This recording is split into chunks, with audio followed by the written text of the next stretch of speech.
नमस्कार दोस्तों, ocean network में आपका स्वागत है। मैं हूं ओमकार चौधरी और आप देख रहे हैं, आज मेरे साथ हैं भाऊ तोरसेकर। भाऊ, बहुत स्वागत है। नमस्कार। और बहुत सारे दर्शकों के लिए ज़रूर ये आश्चर्य का विषय होगा कि भाऊ और मैं एक ही फ्रेम में हैं, क्योंकि भाऊ आप जानते हैं कि करीब 6-8 महीने से दिल्ली में रह रहे हैं और मुंबई से उनका दिल्ली आगमन हुआ। जब भाऊ आए थे तो मैं एक कर्टसी कॉल के लिए गया था और अब भाऊ को मैंने आमंत्रित किया है तो उन्होंने हमारा आतिथ्य स्वीकार किया है। तो भाऊ, सबसे पहले तो आपका बहुत अभिनंदन। नमस्कार। आप पधारे घर पर।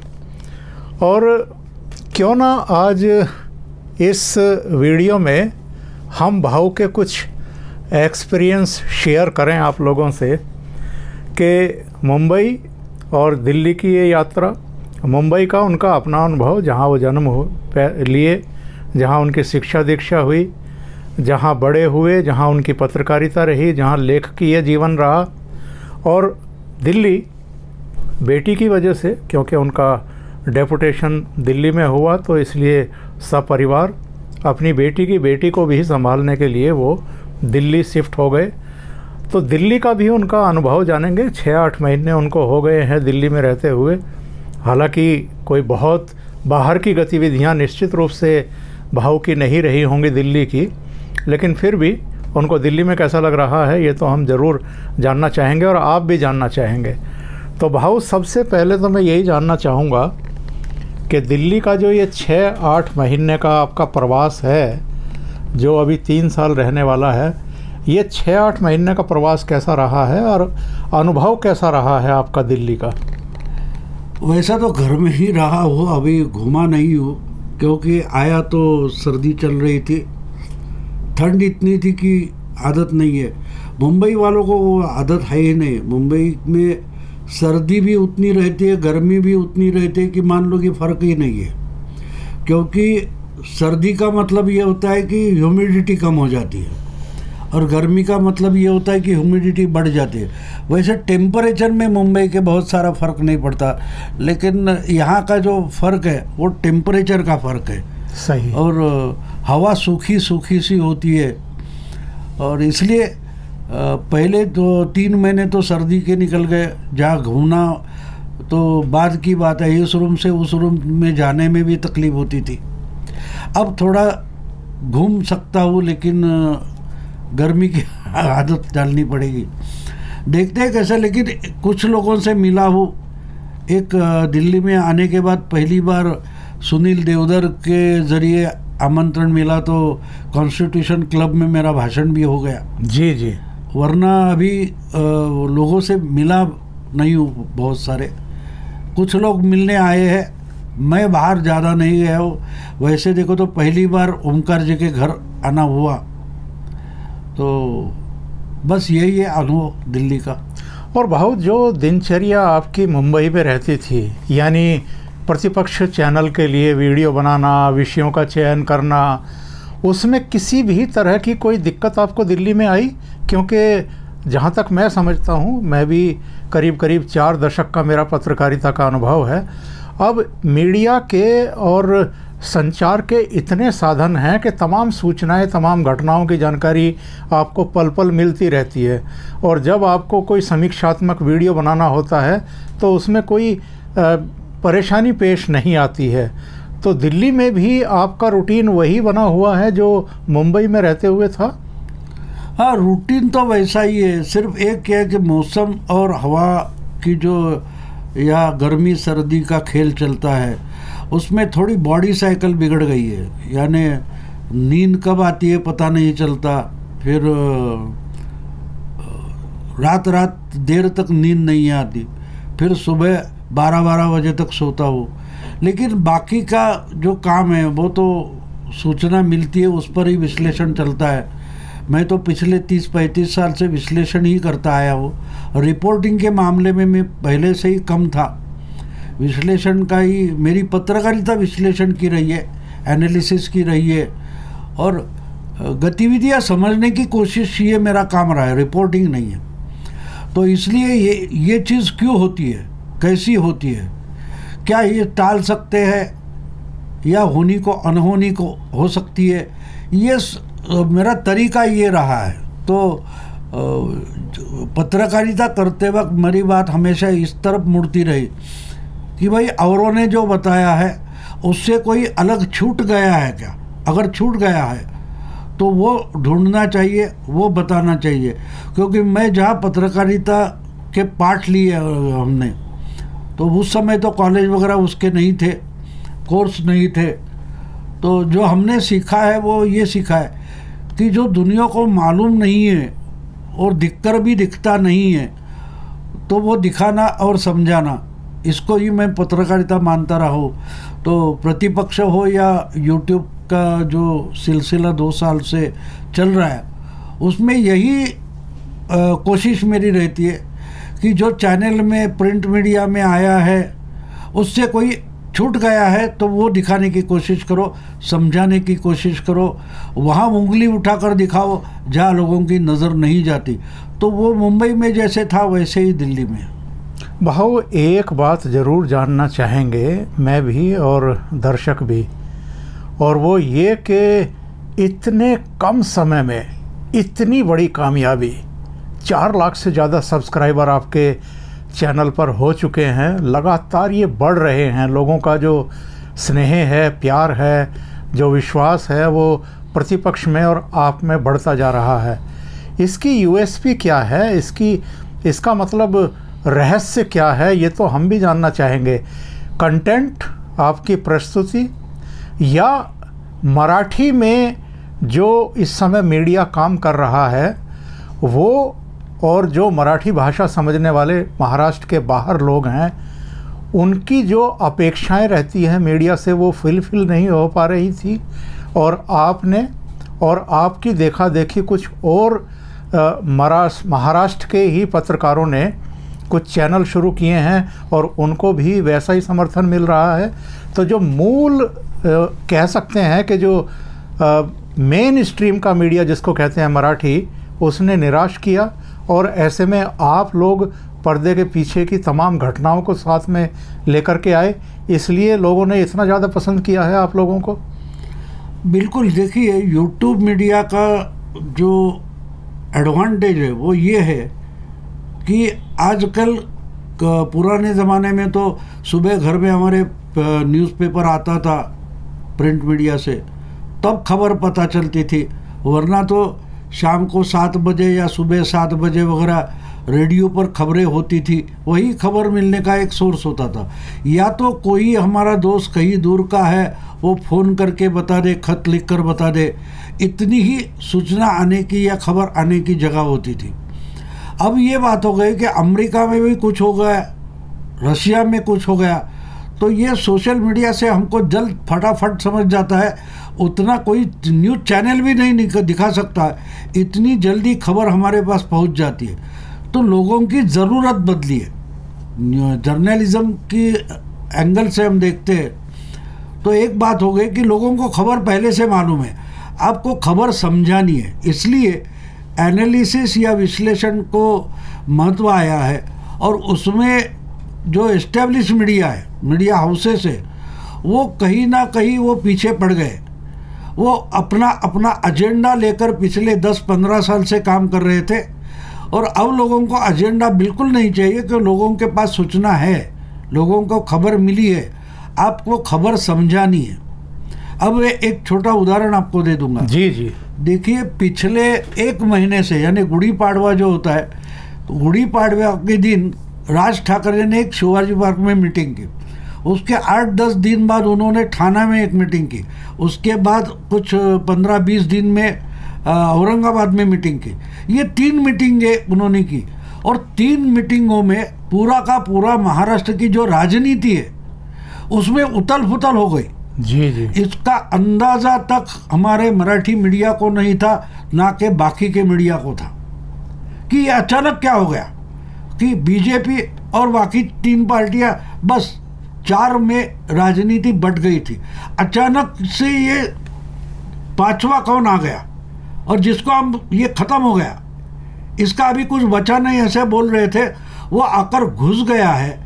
और इसका असेसमेंट भी हमारा मीडिया नहीं कर पा रहा है, ना मराठी मीडिया कर पा रहा है, ना टोटल मीडिया कर पा रहा है। उनको समझ में नहीं आ रहा है कि राज ठाकरे चाहते क्या है, कर क्या रहे, हो क्या रहा है। जी जी।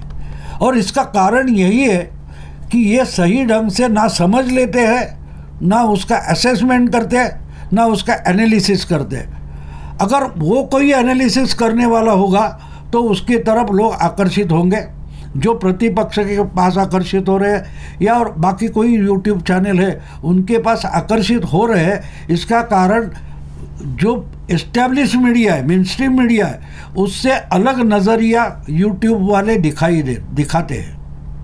अभी मैं आपका एक वीडियो देख रहा था भाऊ, आपने कहा भी है कि इन 3 रैलियों ने शरद पवार को एक तरीके से इरिलीवेंट सा कर दिया है, अलग थलग कर दिया है।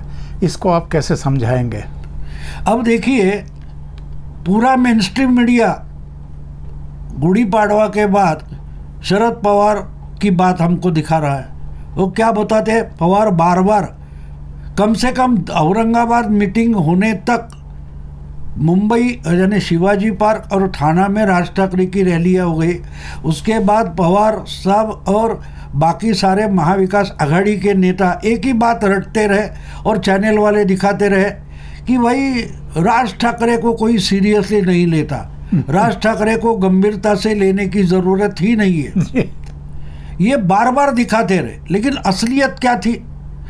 हर खुद शरद पवार राज ठाकरे को गंभीरता से ले रहे हैं। अगर आप उन्होंने 2 मीटिंगें की और अगर 12-14 बार पवार साहब उस पर रिएक्ट हो रहे हैं, इसका मतलब खुद पवार राज ठाकरे को गंभीरता से ले रहे हैं। सही। अब दूसरा एंगल देखिए, पवार साहब बोलते हैं कि राज ठाकरे को कोई गंभीरता से लेता नहीं और लेने की ज़रूरत नहीं। अब देखिए, इनके ही पार्टी के महाराष्ट्र के होम मिनिस्टर है, उन्होंने राज ठाकरे को गंभीरता से ले लिया। पूरा पुलिस प्रशासन मस्जिदों पर लगे लाउड स्पीकर का कंट्रोल करने की कोशिश कर रहा है, उतारने की कोशिश कर रहा है। इसका मतलब राज ठाकरे ने जो मुद्दा उठाया वो मुस्लिम मौलवी मस्जिदें गंभीरता से ले रहे हैं। सही।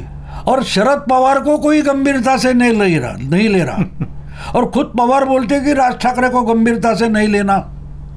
तो आप समझ सकते हो कि अगर भाऊ तोरसेकर हो या और कोई यूट्यूबर बोलता है कि पवार को कोई गंभीरता से नहीं ले रहा है लेकिन राज ठाकरे को गंभीरता से ले रहा है, तो लोग वो समझना चाहते कि अगर जिसको गंभीरता से नहीं लेना है तो उसके बारे में 1 महीने से बवाल क्यों हो रहा है। सही। जिसका मतलब ये है कि हर कोई राज ठाकरे को गंभीरता से ले रहा है। राज ठाकरे ने घोषित किया कि मैं अयोध्या जाऊंगा, उसके बाद पवार का पोता जाकर आया, अब उद्धव ठाकरे का बेटा जाकर आएगा। मतलब लोग उसको गंभीरता से ले रहे हैं और पवार बोलते हैं कि गंभीरता से मत लो। तो ये जो फर्क है, ये जो पहलू है कि लोग राज ठाकरे को गंभीरता से ले रहे हैं और पवार साहब को उनकी पार्टी भी गंभीरता से नहीं ले रही है, ये अलग पहलू है। और इसको ही खबर बोलते हैं, इसको ही एनालिसिस बोलते हैं। ये लोगों की ज़रूरत है। अगर ये प्रतिपक्ष बताता है तो लोग उस पर मुड़ेंगे। और भाव का यही नज़रिया प्रतिपक्ष चैनल को भी और भाव के विश्लेषण को भी एकदम जुदा कर देता है बाकी तमाम चैनलों और तमाम पत्रकारों से। भाऊ दोबारा से मैं आता हूँ। मैं और एक बात बता दूँ। जी जी। बात निकली है तो जी। देखिए, राज ठाकरे अचानक कहाँ से आ गया जी, ये आपको अगर बिल्कुल समझना है, मैं राजनीति की भाषा नहीं करूँगा, पॉलिटिकल एनालॉजी में नहीं बोलूँगा, मैं आपके खुद के अनुभव के बारे में बोलता हूँ। समझो आप ट्रेन में हो, आप बस में हो, आप बाहर से आकर दौड़ कर बस में घुस जाते हो, बस में घुसने तक की जगह नहीं रहती लेकिन आप घुस जाते हो, लोग आपको घुसने नहीं देते, फिर भी आप घुस जाते हो और बस शुरू हो जाती है, ट्रेन शुरू हो जाती है, तो अरे ये गिरेगा, वो लोग गिरना नहीं देते। तो आहिस्ते आहिस्ते आप जब घुस जाते हो तो अंदर जो पहले से बस भरी है, ट्रेन भरी है, उसमें उथल पुथल हो जाती है, लेकिन आपके लिए जगह बन जाती है। राज ठाकरे अपनी जगह महाराष्ट्र की राजनीति में, पॉलिटिक्स में बनाना चाहते हैं और बस महीने से वही चालू हो रहा है जी, वही चल रहा है, लेकिन ना हमारे जर्नलिस्ट ना मीडिया समझ पा रहा है, इसलिए कोई उसका एनालिसिस नहीं कर पा रहा। भाव, प्रतिपक्ष की शुरुआत कैसे हुई थी, ये आइडिया दिमाग में कैसे आया? ठीक है, आप महाराष्ट्र के कई अखबारों के संपादक और कार्यकारी संपादक रहे, कई पुस्तकों के रचयिता आप हैं, बहुत सीनियर जर्नलिस्ट हैं, लेकिन जो आधुनिक मीडिया है, क्योंकि इधर हम देख रहे हैं कि जो मेन स्ट्रीम का मीडिया कहा जाता है जिसको, यानी इलेक्ट्रॉनिक मीडिया, यानी मीडिया हाउसेज, चैनल्स के, उन्होंने एक तरीके से कहीं ना कहीं निराश किया है लोगों को। उनकी जो अपेक्षाएं थी वो फुलफ़िल नहीं हुई हैं। ऐसे में अगर हम देखते हैं कि जो संपादक रहे हैं या अच्छी पोजीशन में रहे हैं, पत्रकारिता में लेखक रहे हैं, उन्होंने जब अपने चैनल शुरू किए तो उनको लोगों ने एक तरीके से हाथों हाथ लिया है। इनके ऊपर इतना विश्वास लोगों का जमना और मेन स्ट्रीम के मीडिया के प्रति मोहभंग होना, ये दोनों चीज़ें कहीं ना कहीं ये शो करती हैं कि जो मूल पत्रकारिता, जिसको मेन स्ट्रीम का मीडिया कहा जाता है, उसने लोगों को निराश किया। इसलिए आपके जैसे, हमारे जैसे, संजय दीक्षित जैसे, या और मैं 2-4 नाम गिना सकता हूँ, उनके जो चैनल हैं उनको लोगों ने हाथों हाथ लिया है, पसंद किया है, उनको अपना समर्थन दिया है। नहीं, क्या हो गया कि देखिए, पत्रकारिता ये इंडिविजुअली बात है। मुझे कुछ कहना है, कुछ लोगों को सुनना है, इस बीच में जो बिजनेस लेकर आए उसको मीडिया हाउस बोलते हैं। मीडिया हाउस का मतलब जर्नलिज्म नहीं होता, वो बिजनेसमैन होते और वो अपना बिजनेस मॉडल बनाते हैं, रेवेन्यू मॉडल बनाते हैं, और पत्रकारिता का रेवेन्यू मॉडल से कोई मतलब ही नहीं बनता जी, मतलब ही नहीं बनता। इसलिए जो मीडिया हाउस की पत्रकारिता है वो मिलावट है, वो मिलावट है। हमारी पत्रकारिता मिलावट नहीं है। हमको YouTube वालों ने एक सुविधा दी है, हम इसका इस्तेमाल कर रहे हैं, लेकिन हम हमारे सर पर कोई बोझ नहीं है कि भाई ये मत चलाओ, वो मत चलाओ। हम जो कुछ कहना चाहते हैं कहते हैं, और जो कुछ हमारा लोगों को सुनना है उसके बीच में कोई भी नहीं है। हाँ, अचानक एक दिन शायद YouTube हमारा चैनल बंद कर सकता है, कोई बात नहीं, लेकिन जब तक हमें ये स्वतंत्रता है तो हम बोलते रहेंगे, और जिनको ये सुनना है वो सुनते रहेंगे। उसके बीच में ना कोई बिजनेस मॉडल आ सकता है, ना कोई रेवेन्यू मॉडल आ सकता है।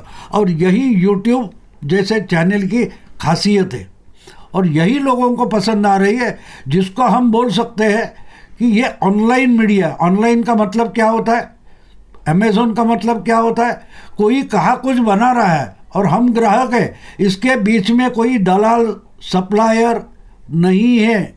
डायरेक्टली जो बनाता है वो आपको भेज सकता है। अमेज़ॉन या ऑनलाइन मार्केटिंग जो होता है उसी ढंग से हम जो बनाते हैं आपके पास डायरेक्ट आता है, आपके पास डायरेक्ट आता है। तो इसलिए बिचौलिया खत्म हो गया। अब YouTube मीडिया जो है या और कोई ऐसे मीडिया जो है सोशल मीडिया, उसकी खासियत ये है कि बिजनेस हाउस, इन्वेस्टर या रेवेन्यू, ये सब बिचौलिए यहाँ से निकल गए हैं। और इसलिए हम एक तरीके से हम बोल सकते हैं कि कोई गेहूं की फसल उगाता है, हमको गेहूं खरीदने हम डायरेक्टली परचेस कर सकते हैं। तो ये और एक तरीके से बोलो तो मोदी जी ने जो किसान कानून किए थे उसी ढंग से इसमें भी रिवोल्यूशन हो गया। बहुत बहुत धन्यवाद भाऊ। आप जानते हैं भाऊ को आमंत्रित किया था मैंने और भाऊ आए हैं। बड़ी लंबी बातचीत हुई हैं हमारी, बड़ी अनौपचारिक, औपचारिक, जो घर घरेलू गृहस्थी की बातें होती हैं वो भी हुई हैं। हमारा परिवार, उनका परिवार मिल कर के बैठे हैं, भोजन किया है। और सच कहूँ तो आप लोगों को सरप्राइज़ देने के लिए मैंने ये वीडियो बनाया था कि मेरे स्टूडियो में आज भाऊ पधारे हैं तो आपके लिए एक सरप्राइज़ भी दिया जाए। भाऊ बहुत बहुत धन्यवाद बातचीत करने के लिए। नमस्कार। Thank you so much. नमस्कार।